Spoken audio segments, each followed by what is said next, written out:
오늘 말씀은 예레미야 애가 1장입니다. 슬프다 예루살렘이여 라는 주제로 말씀을 전하겠습니다. 예레미야 애가는 애가란 이름 그대로 슬픈 노래입니다.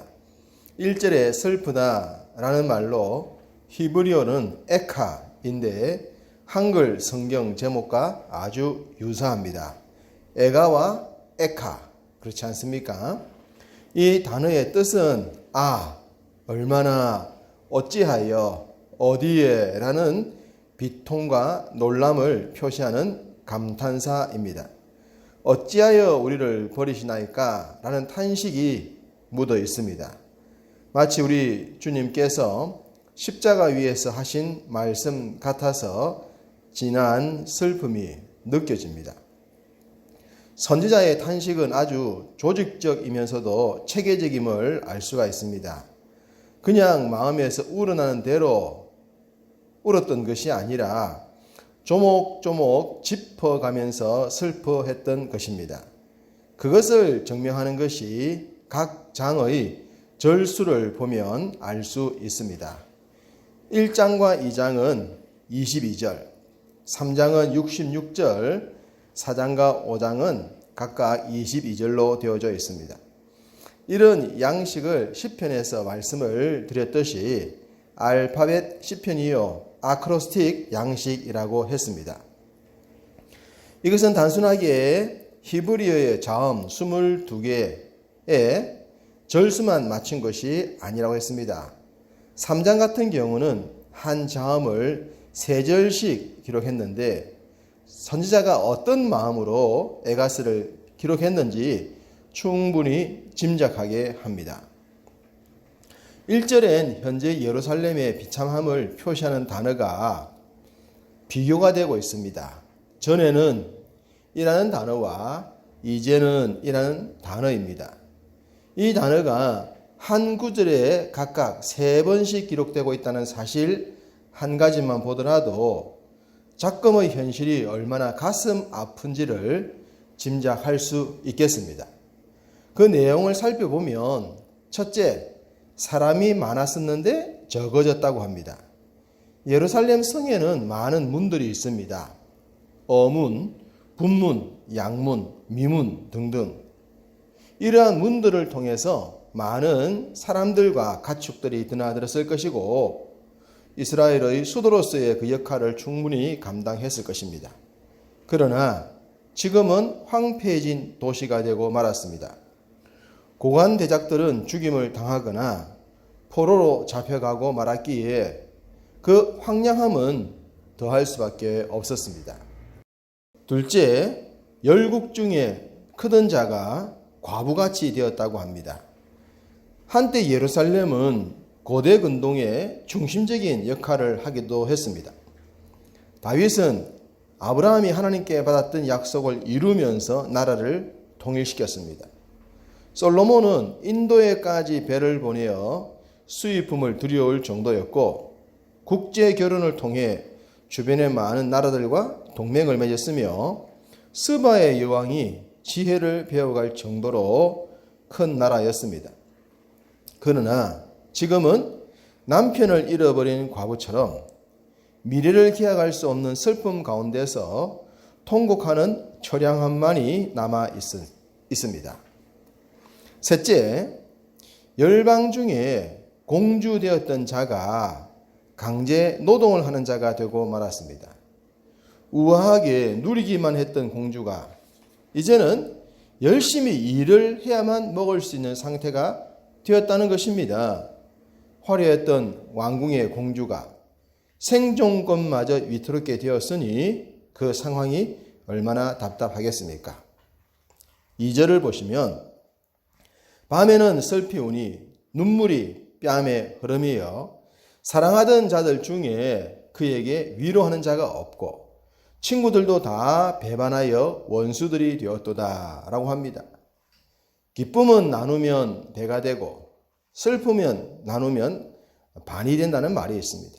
불행히도 예루살렘의 슬픔을 위로해 줄 자가 없었습니다. 또한 친구들도 배신자가 될 정도였고 원수가 되었다고 하니 그 어떤 도움을 줄 자가 없는 상황이 되고 말았던 것입니다. 예레미야는 예루살렘이 이렇게 큰 고통을 당하고 슬퍼하는 이유에 대해 분명하게 기록하고 있습니다. 8절, 예루살렘이 크게 범죄함으로, 그렇습니다. 크게 범죄했기 때문입니다.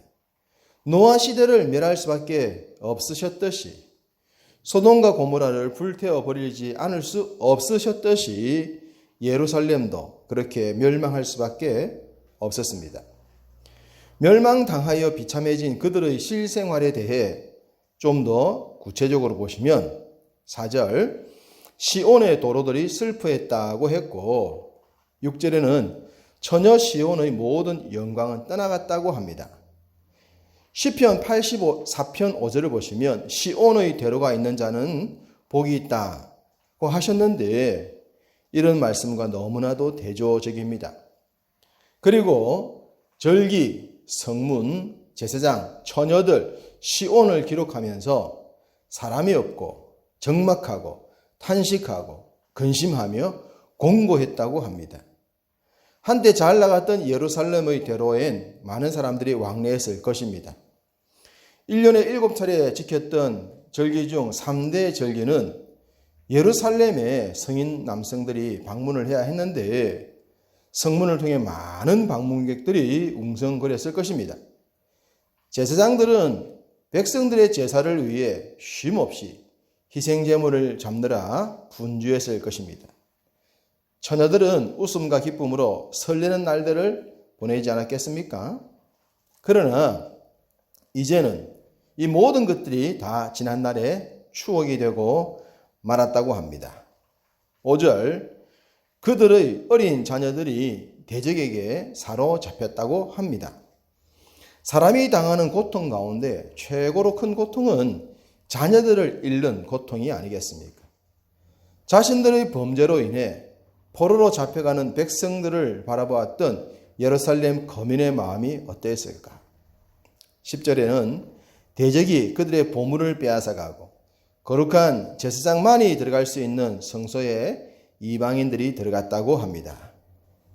재물도 자녀들도 자존심도 영광도 믿음도 신앙도 희망도 다 사라졌습니다. 19절 중반절에 나의 제사장들과 장로들은 그들의 목숨을 회복시킬 그들의 양식을 구하다가 성 가운데에서 기절하였도다. 영적 지도자들마저 양식을 구하다가 기절을 할 정도가 되었으니 나라 전체가 꼴이 엉망진창이 되고 말았던 것입니다. 이에 반해 대적들은 어떠했다고 합니까? 5절, 그의 대적들이 머리가 되고 그의 원수들이 형통했다고 합니다. 주의 백성에게 머리가 될지언정 꼬리가 되지 말라고 하신 말씀과는 너무나도 거리가 멀어 보입니다. 이 모든 것이 주의 뜻을 저버린 결과였지 않겠습니까? 그러나 선지자는 민족의 고통을 자기 자신의 아픔으로 느꼈습니다. 12절 중반, 나의 고통과 같은 고통이 있는가 볼지어다. 여호와께서 그의 진노하신 날에 나를 괴롭게 하신 것이로다. 나의 고통, 나의 괴로움, 이것이 바로 민족의 아픔을 자신의 아픔으로 느꼈던 지도자의 마음입니다. 13절, 위에서부터 나의 골수에 불을 보내어 이기게 하시니 내 발 앞에 그물을 베푸사 나로 물러가게 하셨으며 종일토록 고적하여 곤비케 하셨도다. 골수의 불과 발 앞에 그물은 감당할 수 없는, 피해갈 수 없는 절박한 상황을 표현한 말씀들입니다. 16절, 이로 말미암아 내가 우니 내 눈에 눈물이 물같이 흘러내림이요. 2장 18절엔 너는 밤낮으로 눈물을 강처럼 흘릴지어다 라고 하셨는데 어떻게 사람의 이 작은 얼굴에서 강물처럼 눈물이 흐를 수 있을까요? 그런데 때로 그런 경험을 하게 되지 않습니까? 상상할 수 없는 환경을 만날 때 말입니다. 이러한 탄식 중 백성들을 보면 너무 이상했습니다. 12절 초반, 지나가는 모든 사람들이여 너희에게는 관계가 없는가? 아무도 민족의 문제에 관심을 갖지 않았다는 무관심의 표현입니다. 자신들 때문에 일어난 일인데 자신들은 무덤덤했다는 말입니다. 그러니 선지자의 탄식은 더 커질 수밖에 없지 않았겠습니까? 이런 절박한 상황에서 무덤덤한 백성들을 바라보는 중에도 선지자는 포기하지 않고 기도합니다. 20절, 여호와여 보시옵소서. 이 모든 상황을 보시고 아시는 하나님께서 역사해 주셔야 한다는 소망의 기도를 올리고 있습니다. 사람에게 더 이상 무엇을 기대할 수 없으니 하나님께서 주권적으로 역사해 주셔야 한다는 이 희망과 기대, 이것이 바로 주의 종들, 주의 백성들, 주의 지도자들이 가져야 될 모습이며 영적인 사명의 자세이지 않겠습니까? 하나님만이 유일한 희망입니다. 유일한 답입니다. 선지자는 그렇게 기도했습니다. 우리에게도 이러한 기도가 있어야 할 줄로 믿습니다.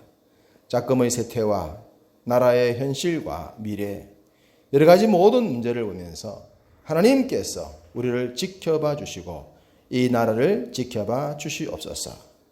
기도하는 마음으로 오늘 하루도 하나님과 신실하게 동행하시는 여러분 다 되시기를 주님의 이름으로 축복합니다.